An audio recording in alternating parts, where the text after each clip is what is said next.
Good day everyone. So in this tutorial, I'm just going to show you on how to change the color of the text in your command prompt. So let's go look for the command color dash dash help. So it will show you here the attributes for the or the options that you have that you can use for changing the color attribute of the console output here. So you would see here that color attributes are specified by two hex digits. The first corresponds to the background, the second the foreground, and each digit can be any of the following values. So if no argument is given, this command restores the color to what it was when cmd.exe started. This value either comes from the current console window, the /t command line switch, or from the default color registry value.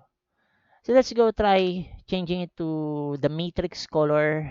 So color 0A, you would see now we have green color.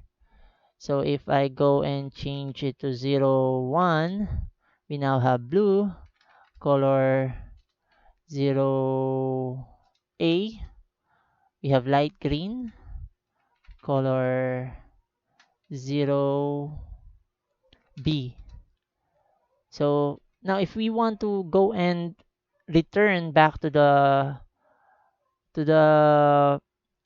default color, just type color and it will turn your command prompt's text back to its default color. So that will be all for this tutorial. Thank you very much. See you on the next lesson.